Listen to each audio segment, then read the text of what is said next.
Hello, welcome to Ken studies. CAPF AC 2020 का paper 2 का practice paid group में आज हम टॉपिक नंबर 9 देखेंगे। तो आज का जो टॉपिक है वो आपका रिपोर्ट राइटिंग का टॉपिक है। तो रिपोर्ट राइटिंग में आज हम थर्ड टॉपिक देखेंगे। 3 टॉपिक हमने रिपोर्ट राइटिंग का बोला था और 3 टॉपिक आर्गुमेंट का। तो इसमें थर्ड टॉपिक आज रिपोर्ट राइटिंग का है। तो इसमें जो है एक इम्पॉर्टेंट इशू जो अभी जस्ट देखो कोविड-19 पैंडेमिक के ड्यूरेशन में वो अभी उसका अभी ज़िक्र नहीं है, लेकिन पहले जब आप देखोगे कि लंबे समय के बाद इंडिया में कई लोगों को वन टाइम फांसी दिया गया।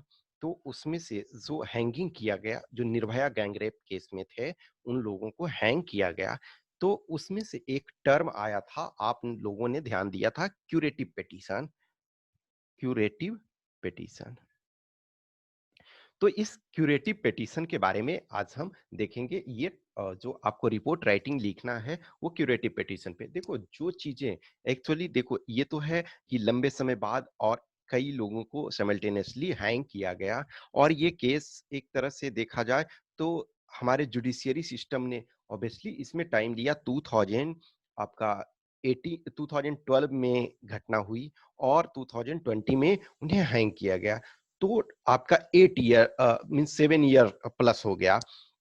But still Indian judiciary system का जो स्पीड है, वो जो उनका वर्किंग है, तो कहीं ना कहीं इतने प्रोसेस होते हैं, पहले लोअर कोर्ट में यहाँ सुनवाई वहाँ सुनवाई, इधर एविडेंसेस इधर witnesses, all process and all करते हुए जो है वो टाइम लग जाता है। हमारे जुडिशियरी सिस्टम का जो मोटो है, जो एक तरह से आइडियलिज्म है, वो ये कहता है कि जो भी जिसे भी पनिशमेंट दिया जा रहा है, तो कहीं न कहीं यदि जो अपराधी है वो छूट जाए वो सही है, लेकिन जो निरपराध है उसे आप पनिशमेंट उस लेवल का नहीं दें।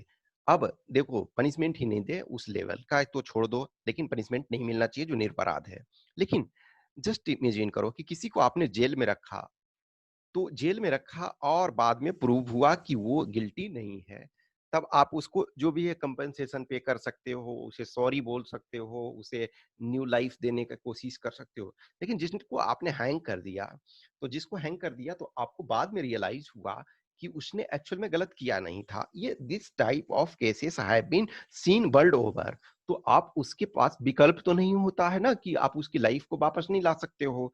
तो एक डिफरेंट जुडिशियरी जो है, डिफरेंट तरीका एक तरह से कहीं न कहीं डिले करने का। अब इसी में जो कॉन्ट्राडिक्शन ये हुआ था कि जो निर्भया की माँ थी, उसने बोला कि उसके वकील ने, यानी कि जो कन्विक्ट हैं, उनके वकील ने बोला कि मैं उनको हैंग नहीं होने दूँगा, डू व्हाटसोएवर डू। लेकिन फाइनली ये चीज़ें हुआ, तो क्यूरेटिव पिटीशन एक तरह से ये लास्ट रिसोर्ट, आपके पास ये चीज़ें बचते रहती है।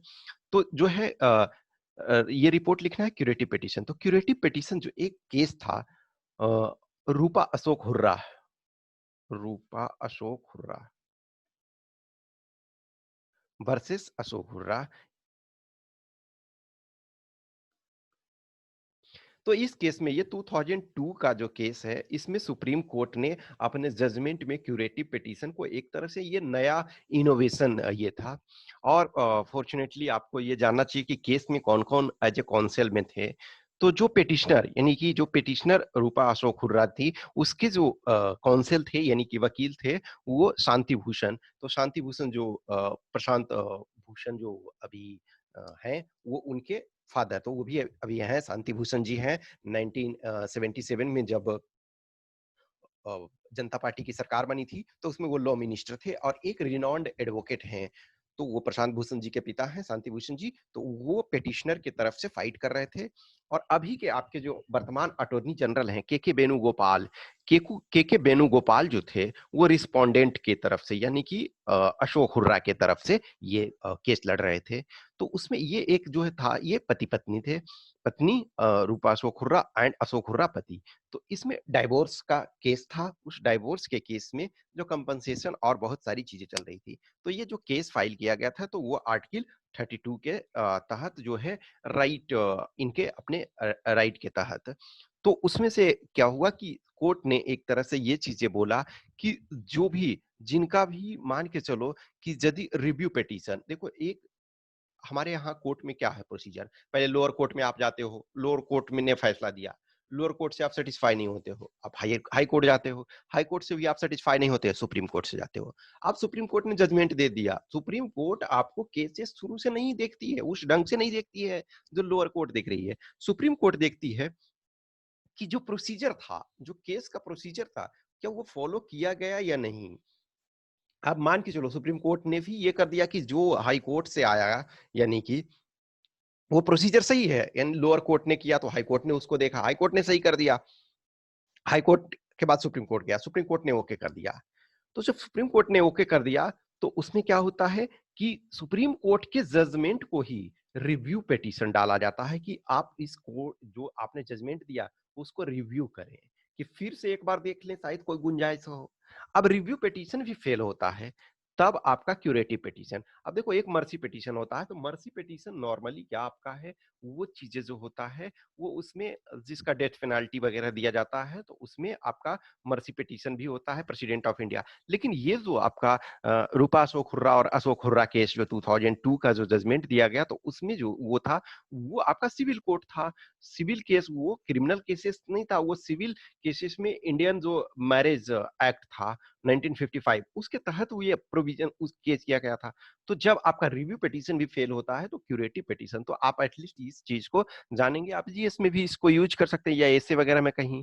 तो ये एक तरह से सुप्रीम कोर्ट ने कहा कि this is to stop the miscarriage of justice, justice का मिसकैरेज ना हो, उसके लिए हमने इस चीज को प्रोविजंस को ये लाया। तो 2002 से आपका ये चल रहा है। और जैसे देखो आप इसमें नाम यदि जानते हो कि आपने ये शांति भूषण पेटिशनर के तरफ थे, के वेणुगोपाल रिस्पोंडेंट, तो कहीं ना कहीं ये चीजें आपका पॉजिटिव ये देता है।